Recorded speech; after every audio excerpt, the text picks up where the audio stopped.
जादुई राजमा चावल। सपना अपनी सास विमला और अपने 5 वर्षीय बेटे आशु के साथ रहा करती थी। अभी कुछ ही महीने पहले एक दुर्घटना में सपना के पति की मृत्यु हो गई थी। सपना का पति एक छोटा सा ठेला चलाया करता था, जिस पर वो रात में चावल बेचा करता था। ऐसे ही एक दिन, माँ जी, घर की आर्थिक स्थिति बिगड़ती जा रही है, इसलिए मैंने फैसला ले लिया है कि अब से राजू जी के राजमा चावल का ठेला मैं चलाऊंगी। बहू, जब तूने फैसला ले ही लिया है तो मैं क्या ही बोलूं। वैसे भी घर चलाना बहुत जरूरी है।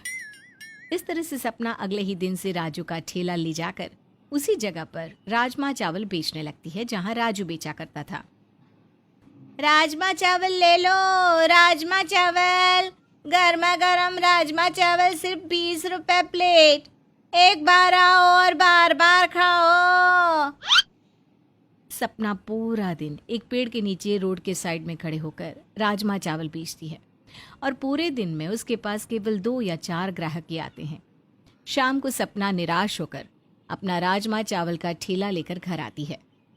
क्या हुआ बहू, तू बड़ी उदास है, कोई बात है क्या? क्या करूं माँ जी, मैंने पूरा दिन राजमा चावल बेचा। पूरा दिन भी निकल गया पर ठेले पर सिर्फ 2 या 4 ग्राहक आए। पता नहीं राजू जी कैसे राजमा चावल बेचा करते थे। मेरा तो दिन का खर्चा 100 रुपया भी नहीं निकला। अरे हिम्मत मत हार बहू, भगवान है ना। अभी तो तूने बस शुरुआत करी है, धीरे धीरे करके ग्राहक भी आने लगेंगे और जब आएंगे तो क्या पता हमारी बरकत ही हो जाए। शायद आप सही कह रही हो माँ जी।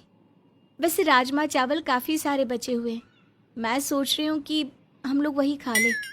सपना, उसकी सास और उसका बेटा आशु राजमा चावल खाते हैं और सो जाते हैं।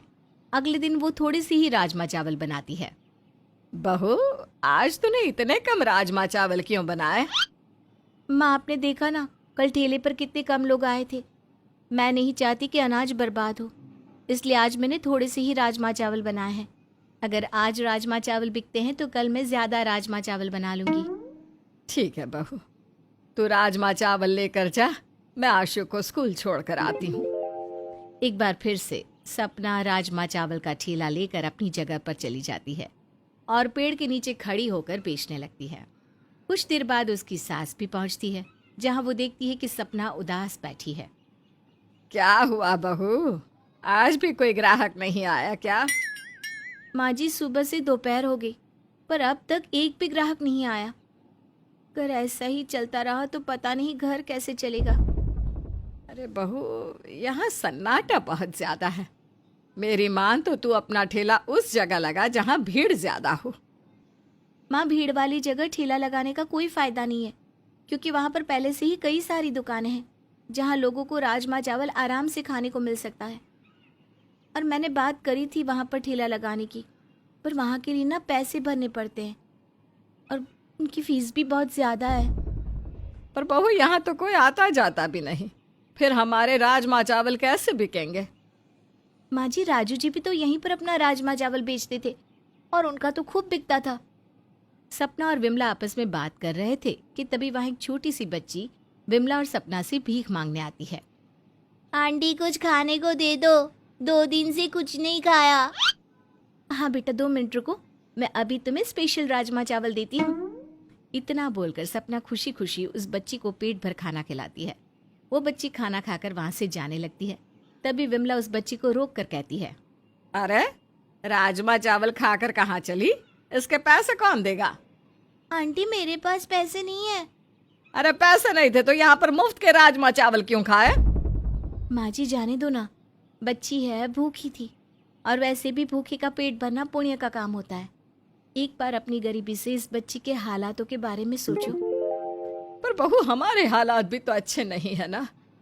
माँ जी, मैं समझ सकती हूँ, पर एक बार आप इस बेचारी बच्ची को देखो, इसके हालात हमसे भी बुरे हैं और ऐसे में एक इंसान को दूसरे इंसान की मदद करनी चाहिए, ना कि उनसे अपना मतलब निकालना चाहिए। सपना के समझाने पर विमला शांत हो जाती है और वो बच्ची वहाँ से चली जाती है। पर उस बच्ची के जाने के बाद बार बार कोई ना कोई सपना के ठेले पर आता और सपना उसे फ्री में राजमा चावल खिलाती। ये देखकर विमला को बहुत गुस्सा आता है और वो सपना से कहती है, बहू, लगता है तूने गरीब लोगों को मुफ्त में खाना खिलाने का ठेका ले लिया है। वो मनहूस बच्ची जब से हमारे ठेले पर आई है, उसके जाने के बाद से लगातार ग्राहक तो आ रहे हैं, पर सारे मुफ्त के खाने वाले आ रहे हैं।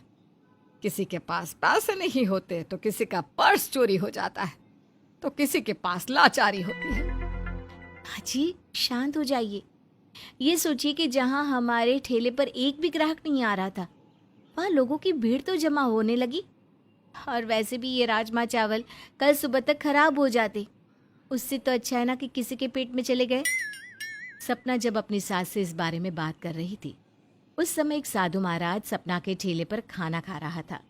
सपना की दरियादिली देखकर साधु सपना को राजमा चावल के पैसे देता है और कहता है, बेटा, अपना दुख भूलकर तुमने यहाँ आए हर भूखे इंसान का पेट भरा है।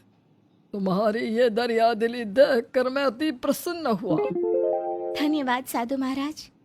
साधु महाराज, मैं आपसे ये पैसे नहीं ले सकती क्योंकि आप एक साधु हैं। कोई बात नहीं बेटा, तुम इन पैसों को रख लो और मुझसे एक मंत्र भी सीख लो। और जब भी तुम राजमा चावल बनाने बैठोगी तो राजमा चावल बनाने के बाद उस मंत्र का जाप करना, जिससे तुम्हारा राजमा चावल जादुई हो जाएगा। क्या जादुई राजमा चावल? हाँ बच्ची, तुमने बिल्कुल सही सुना। उस मंत्र को पढ़ने से तुम्हारा राजमा चावल जादुई हो जाएगा। तुम सिर्फ 1 किलो राजमा चावल बनाना, फिर देखना जादुई राजमा चावल का कमाल। तुम पूरे दिन राजमा चावल बेचती रहोगी पर वो खत्म ही नहीं होगा, और उसकी खुशबू इतनी ज़्यादा होगी कि कोई भी भूखा इंसान खुद को रोक नहीं पाएगा और अपने आप आकर तुमसे तुम्हारा राजमा चावल लेगा। इतना बोलकर साधु महाराज सपना को एक मंत्र सिखाते हैं, जिसके बाद सपना घर जाती है और अगले दिन राजमा चावल बनाने के बाद जब अपना ठेला अपनी जगह पर लाती है तो राजमा चावल बेचने से पहले उस मंत्र का जाप करती है। तंत्र मंत्र साधु का तंत्र, जिसे जपूं मैं बार बार, ताकि बने मेरा राजमा चावल बार बार। बहू, तूने मंत्र का जाप तो कर लिया, पर मुझे डर लग रहा है कि अगर हमारे राजमा चावल जादू ही नहीं हुए तो क्या होगा। माँ हिम्मत मत हारिए और भरोसा रखिए। सपना की इतना कहते ही थोड़े से बनाए हुए राजमा चावल की क्वांटिटी इतनी बढ़ जाती है और उसकी खुशबू हवा में इस कदर फैलती है कि वहाँ आसपास खड़े सभी लोग अपने आप ही सपना के ठेले पर आकर राजमा चावल खाने लगते हैं। बहू, ये तो सच में ही चमत्कार हो गया। हमारा राजमा चावल तो सच में जादुई हो गया। हाँ माँ जी, मुझे भी विश्वास नहीं हो रहा। कहाँ हमारे ठेले पर एक भी ग्राहक नहीं आता था और आज हमारे ठेले पर ग्राहकों की भीड़ जमा है। बहू, ये सब तेरे अच्छे कर्मों का नतीजा है। तूने बहुतों का पेट भरा ना, इसलिए उन गरीबों ने तुझे दुआएं दी और साधु महाराज ने तुझे वो मंत्र सिखाया। माँ जी, आप शायद बिल्कुल सही कह रही हो, पर जो भी हो, मैं साधु महाराज का यह एहसान कभी नहीं भूलूंगी। आज उनकी वजह से मेरा राजमा चावल बिक रहा है। अब सपना अपनी सास विमला के साथ अपने जादुई राजमा चावल इसी तरह से बेचती है और समय मिलने पर साधु महाराज से मिलने उनके आश्रम जाती है। समय यूं ही बीतता है और देखते ही देखते सपना की गरीबी और उसकी सारी परेशानियां भी खत्म हो जाती है, जिसके बाद सपना अपने बेटे आशु को भी एक अच्छे स्कूल में पढ़ाने लगती है।